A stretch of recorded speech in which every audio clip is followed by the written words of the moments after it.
Welcome to this edition of Labor Vision. I'm Bob Delaney, Executive Director of the Institute for Labor Studies and Research. Labor Vision, a production of the Institute, focuses on topics of importance to working Rhode Islanders. We hope you enjoy this edition.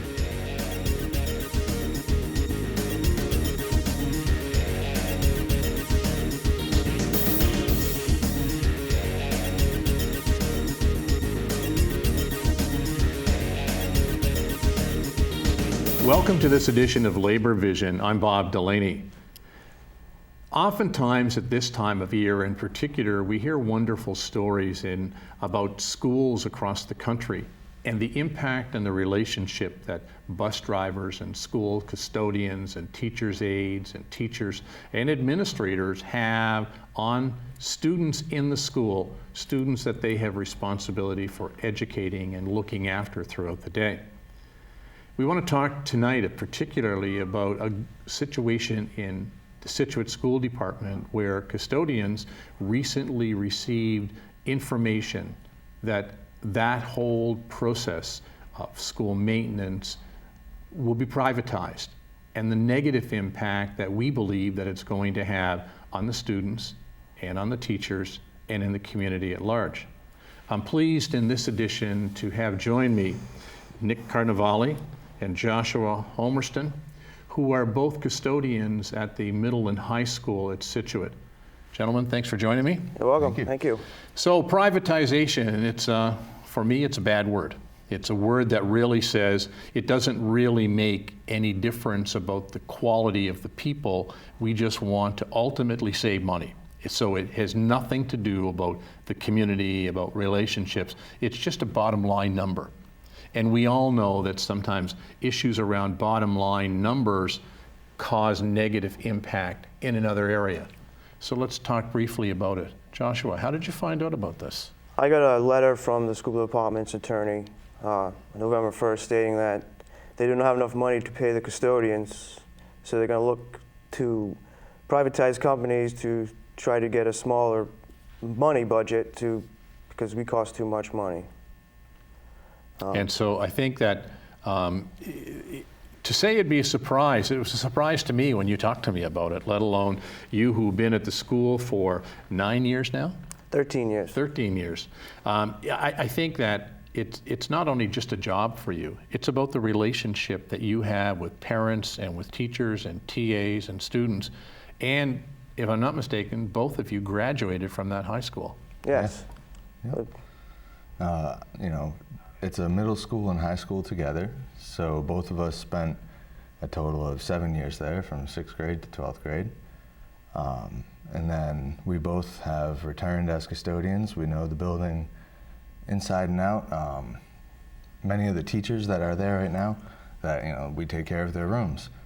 They took care of us while we were there. We had them as teachers, and now as employees, our relationship with the teachers has changed. And we have started to develop the relationship. We have many relationships with both the students and parents, very close relationships with them. Many of the parents we see every day through student activities or just bringing students in just to drop them off, pick them up. And we also have many students that as they stick around in the school later on in the night when an event's happening. There's no teachers in the building, so they have to be able to feel comfortable coming up to us, asking us, can I get into my locker? Can you let me in this room? I forgot my charger or my lunchbox, whatever it is. So the students have to feel comfortable and safe being able to talk to us and come up to us just as they would a teacher.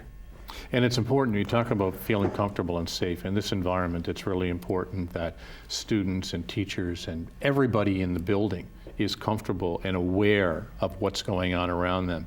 And I think in many ways, custodians, they play an integral role They are not just the people who maintain the building and make sure that the classes are clean and well organized. I know that when I was a high school teacher, I think my first year of teaching, the chief custodian in my building said, principals will come and principals will go, but Bernie will be here for a long, long time. And there was nothing more true than that, because the custodians in the building, the paraprofessionals, the teachers, they are the people who are going to be there for the longest time. They're the people who are going to have the relationship with the students and the relationship in the community. So I found it kind of interesting that when you went to the school department meeting that night and there was a discussion about privatization, that there were parents who came up when they realized that there was a potential of you guys losing your job and not being there, that they didn't want to lose the relationship you had in the community with the students, with the parents, and that in particular, some of them even offered to say, if we have to pay extra money or money out of our pockets, we'll do it. Yes, we had a couple parents actually said that they don't care if we raise the taxes, they would gladly pay more money if they had to keep us around. Because we're more important, like you said, than just normal people. We are part of the community. Nick and I are Spartans from that school, so we care more about the school than anyone else that you're going to bring in there. So we want the school to be better than it was when we were there. And then to have parents come up and say that they would pay out of their own pockets for us, that's just amazing to me. Now, you mentioned something to me that in the same evening that there was a school committee meeting, that in the same time frame that they were talking about privatization and the fact that they needed to reduce the expenses in the school, so they were going to bring in a private company to do the janitorial and custodial services. You wouldn't be there, but they gave a salary increase of what, 1.7% to administrators that night? Yes, 17 people. Yeah, yes. It was a 1.75% raise. After actually being pretty sure almost word for word, they repeatedly said, we need to look at all the possibilities. We're looking at all of the possibilities to save money. And then to turn around and all of the 17 administrators get a 1.75% raise, and as they're telling us, we don't have enough money to pay you. It's hypocritical and it's hurtful to us. I mean, it shows us that they're looking at us as numbers on a paper. They're not looking at us as part of the community.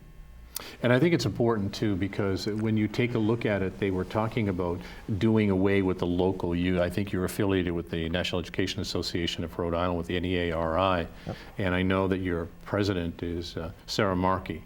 And I had a conversation briefly with her about the whole situation and was surprised to find out that, the value that the 20, I believe, there's 20 full-time and part-time custodial staff? Yes. Yep. The relationship in the community of those 20 people was insignificant to the people carrying on the conversation. That it was more important just to bring some random people in as opposed to looking after the people in the community who look after the kids. Yes.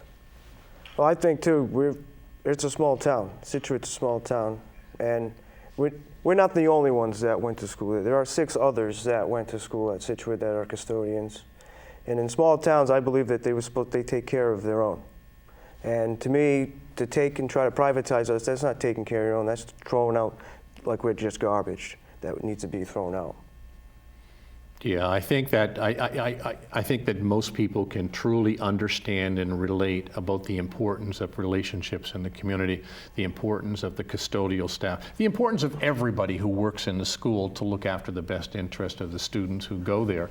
Because for many situations, you get to spend more time in the school with kids. They see you more often than they will see many other people during the day. Mm-hmm. I found it interesting as well that we talked about the fact that you basically have spent not just the years in the building as custodial staff, but years in the building prior to that as students and as people in the community.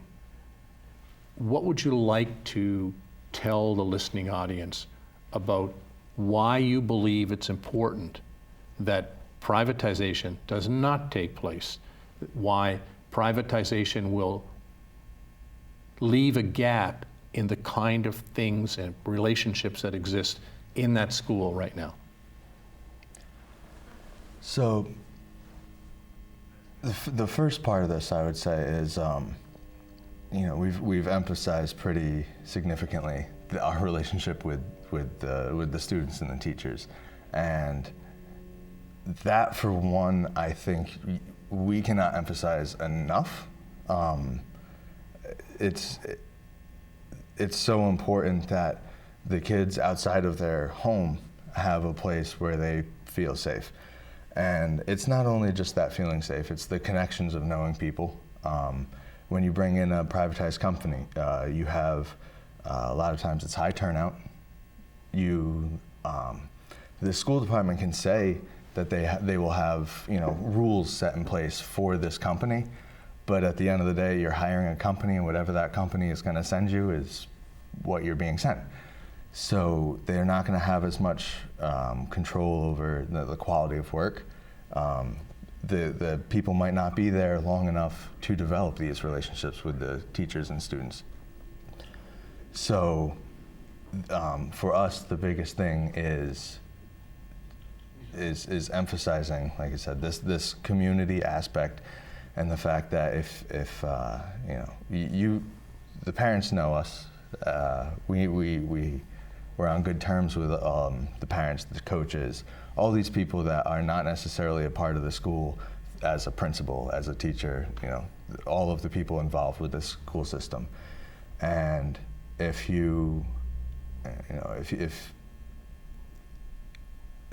one of the best things I think they can do to help is talking to the school committee and spreading the word amongst themselves, who might not know that this is going on, but overall showing up to some of the school committee meetings, talking to the school committee, letting them know their side of things, of why you came in and so-and-so let you in the building, helped you find your kid's locker, because he knows your kid, knows where, oh, they're always in this hallway, I can help you find their stuff. So I think that the parents are going to be helpful in getting this message across as well, of the fact that we're Spartans, we all know each other. We're going to be Spartans forever. I want to reemphasize the fact that you have the relationship with students in the school from middle school through high school. You watch them go through that transition. You watch them come into the school, and you help them feel more secure. You're another community face in the school. You're somebody that they can come to after school and say, I forgot my homework or my phone in my classroom, can I get in? And you know who they are. They know who you know. They know who you are, and you know who they are. And it just ensure more safety, more security, and good relationships in the school. I have one example of how we're helpful. There was a student, because there's days when there's no school, and it's just the custodians are at the school during the day. Well, there was an incident where a student got dropped off by his parent, who came from another school, because we're doing out-district schools. You can come to Scituate if you need to. Well, there's no school, but he didn't know that. And the only ones there were the custodians. And we're the ones that were there to take care of him, to make sure he got the phone call to call his parents so that he wasn't just stuck there. And I don't think a privatized company is just going to take care of the kid the way we would. And I don't think in many ways they wouldn't have the same empathy, the same feeling. Gentlemen, I want to thank you for joining me on the show today. I want to thank you. I wish you good luck. I'm sure that the community, your union, and the community at large will be supportive of encouraging the school department to reconsider the decision to possibly privatize the custodial staff in Scituate. I want to encourage you to keep up the good fight. Thank you for joining me in this edition of Labor Vision. We'll keep an eye on what's going on in Scituate. I look forward to your comments on the program. Thank you for joining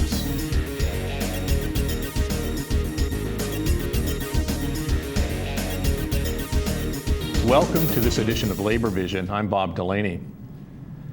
In states throughout the United States, there are varying degrees on how the workers' compensation system works. And in the past on labor vision, we've had conversations about the workers' compensation system in Rhode Island, which is considered to be one of the best in the country. I'm so pleased today to be joined by Chief Judge Robert Ferrieri and Judge Steven Minicucci from the Rhode Island Workers' Compensation Court to discuss in particular the Aragon Center, which is a jewel in Rhode Island. Gentlemen, thank you for joining me today, and I look forward to a conversation about the Aragon Center that I really do believe is a jewel in the workers' compensation system in the state. Well, thank you, Bob, for having both myself and Judge Minicucci here this morning, and it is a jewel. We are the only state in the country to have a rehabilitation facility where injured workers can go to, and it will not cost the insurance carriers, employers, or anyone any money to treat them. It was formerly known as the John Donnelly Rehabilitation Center. It was changed to the Robert Aragon Rehabilitation Center and named in honor of Chief Judge Aragon, who, as most people know, back in the 80s when comp was having issues, for lack of a better term, he reformed it and put in place some procedures that are still being used today, and then we had the workers' comp reforms in 1990 and 1992, and just changed the whole system, whereas now, right now, our court is probably one of the most efficient, if not most efficient courts in the country. So we're all very proud of that, all of the judges, and a large part of our success is due to the Aragon Center, because we're able to refer injured employees to get treatment there, and again, with no cost to the employers or insurance carriers. It's paid through the assessment. So I guess ultimately there is a cost, but it's not directly costing them. Even the services at the Aragon Center itself, whether it's rehabilitative services for physical injury and helping to bring back individual abilities, but it's counseling, it's job training or direction to job training, and a strong partnership with the insurer. Yes, there are many aspects of the Aragon Center, but the first is the physical rehabilitation. We have a number of physical therapy assistants and physical therapists who treat injured workers with physical therapy, and the benefits there is it also has aquatic therapy. It's probably one of maybe 3 places in the state that offer aquatic therapy as part of its physical therapy regimen. And they also have work hardening. They actually have exercises that employees can undergo as kind of simulate part of their job, so that they can gradually start working towards getting back to full duty, and gradually at the Aragon Center doing it gradually and working up with the weights, etc., so that they are able to do their job prior to being released back to work. That's one part. I'm going to let Judge Minicucci talk a little bit about the vocational rehabilitation part. As far as the vocational rehabilitation part of the Aragon Center goes, they have really been a model in terms of now helping us to get functional capacity evaluations of the employees once they reach what we would term a point of maximum medical improvement. After a person reaches a medical endpoint, they need to come to grips with what the injury has left them with and what can they do to help support themselves and their family going forward. So a functional capacity evaluation is something that I would routinely refer an injured worker to.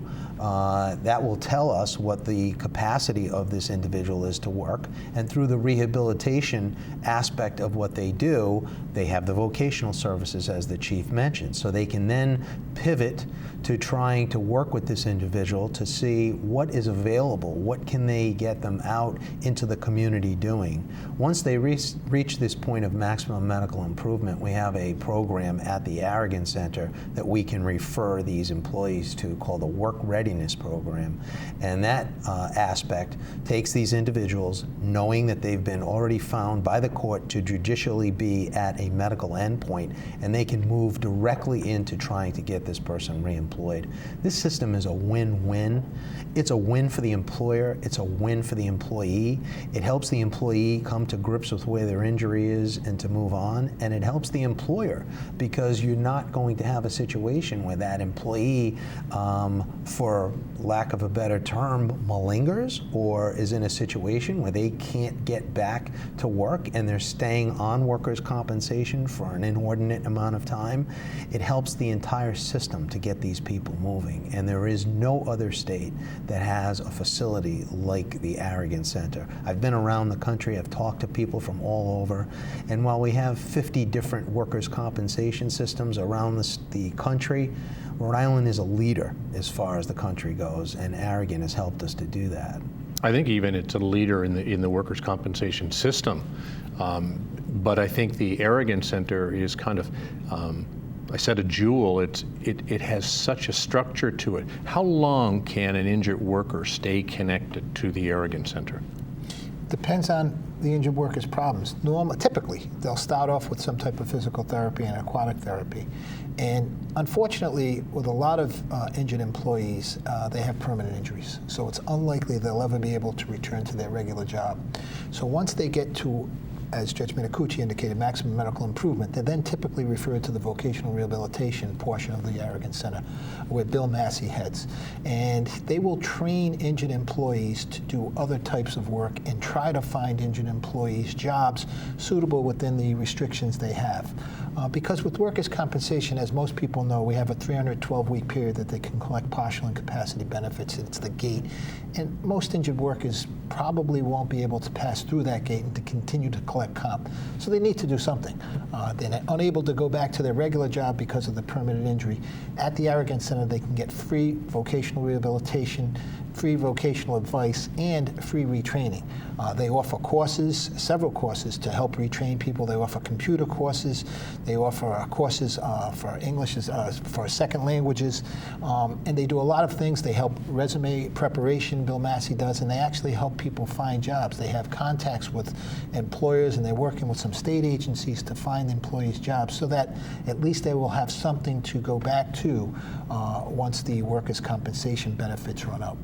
I know that at the Institute, we have conversations with Bill Massey on a regular basis, and it may very well be that we know that there's a series of jobs coming up, and we'll call over and say, these are available if there are candidates at the Arrogance Center that it might be applicable to, or training that we're having that it might be applicable. I know, Steven, you've often talked about the connection between retraining and the injured worker. Right. As far as the retraining of the injured worker, in an economy that we have at this point that is moving more and more towards a gig economy, towards the digital age, you need to get these people equipped with the tools that they need to move forward. And as the chief indicated, the Arrogance Center has the capacity to retrain these people to do those types of jobs that are going to be available as we move further and further into the 21st century. So I really think that, again, Bill Massey's work has been great, and the work hardening aspect of what they do helps people get back to the physical nature of what work can be for them. But I really believe the way things are moving with more robotics, et cetera, in industry, we're going to have to be prepared and have these injured workers who've been out of the economy for a period of time. They've been rehabilitating to get back to the point where they can work. And now when things are moving so quickly, when they turn and pivot to go back into the workplace, are we equipping them with the tools that they need to move forward? And I think the Arrogance Center is uniquely placed to do just that. It's interesting, too, because oftentimes the changes in a manufacturing facility or a production facility can happen so quickly that somebody can be out on an injury and that particular job doesn't even exist within that facility. And it's so important for us to give them that basic training in computer skills, or a basic training in another area, or the work hardening skills, even redirecting them to do another job in that facility very similar to what they were doing. Right, and let me also say this, because a lot of times there are the brakes put on a case where there's a dispute over whether or not this person was injured in the course of their employment, or what the exact description or proper description is of the injury, and whether or not the insurer for the employer is going to be obligated to pay for these types of things. And while that is getting litigated in court, in certain cases, that person is not getting the treatment that they need. We can, as judges, when that case is in front of us, sua sponte, as we call it, we can refer a person to the Aragon Center to get them moving in their rehabilitation plan, get them moving into therapy, whatever it is that they need, at no cost to the employer. But now, when you have that dispute finally resolved, one way or the other, this person has had the benefit of getting the treatment they needed. So that helps move the system along and move this person's life along, rather than have them put the brakes on an injury while this is litigated in a court. And I think that's so important, of moving on that issue very quickly, like rather than having the person sitting waiting for the system to decide their future. That's one thing I wanted to pick up on. A few points about the Aragon Center. I'm sure injured employees are watching this program, and they may be saying, well, how can I get into the Aragon Center? Very easily. You can have your doctor refer you directly into the Aragon Center, and they will take you, as long as you're part of a workers' compensation case. Or you can go to court and have a petition filed on your behalf to get admission into the Aragon Center. So there are several ways. A couple other points that I wanted to bring up, and I know we got a 15-minute slot. We could talk about the Aragon Center all day. They have a great return to work program on settlements. I think it's Ticket to Work. Ticket to Work. So for somebody that's settled their workers' compensation case but does not have a job to go back to, they can still utilize the resources of the Aragon Center, again, to do a job search and some retraining and get them back into the workforce. The second point I wanted to bring up is maybe one of the only drawbacks of the Aragon Center is its one location on the east side. So people from the southern part of the state, Westerly, South Kingston, Narragansett, North Kingston, it's a little bit of a ride. Us Rhode Islanders, it's a long ride. It could be about 25, 30 minutes. But for an injured worker who may have a neck or back problem, who may be uncomfortable in sitting in a car for a long period of time, it's tough for them to commute back and forth perhaps 2 to 3 times a week to get the treatment they need. So we are we're in the middle of negotiating and trying to get the Aragon Center at another location right near URI, and we are going to try to utilize the physical therapy students at URI. I've already talked to the Dean of Physical Therapy, and there will be PT assistants, get some training and also help the Aragon Center. So that's in the works, and hopefully that will come to fruition in the next couple of months. But the last thing I wanted to talk about, and I think it's extremely important in this day and age when we have an opioid issue, the Aragon Center is at the forefront of dealing with that as well. We have a chronic pain program where we can refer injured employees who unfortunately may be relying on opioids to deal with their pain to the Aragon Center to get them off the opioids, to get them to treat with chronic pain and deal with chronic pain without the use of any of these medications. And I think that's been extremely successful. We've used it many times. It has to be a referral through the court. So that's the one time where it needs to be referred to the court. And it can be referred by both the insurance carrier or the employee's attorney, but it's a big tool. It's been very successful, and we are well aware of the opioid issue, and the Aragon Center health providers there are doing a great job with treating that. It's worth noting that it's an interdisciplinary program, so this person isn't just going in to work with one counselor, as we see in a model that occurs in other places. This is a situation where they have multiple medical providers from different areas of practice who all work together as a team on that individual's problem to get them past the opioids and back on the right track. Well, gentlemen, I want to thank you for joining me today on this. We could go on for hours talking about the workers' compensation system at the Aragon Center in particular. And I'm going to ask you to join me to come back and do another show in the future on mediation.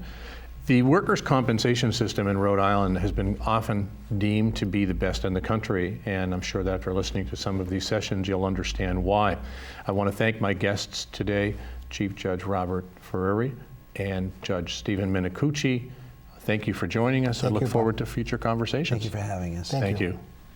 Thank you for joining us for this edition of Labor Vision. We appreciate your input and encourage your comments. Labor Vision can be seen on this channel 3 times each week, Tuesday at 7 p.m., Thursday at 8 p.m., and Saturday at 5 p.m.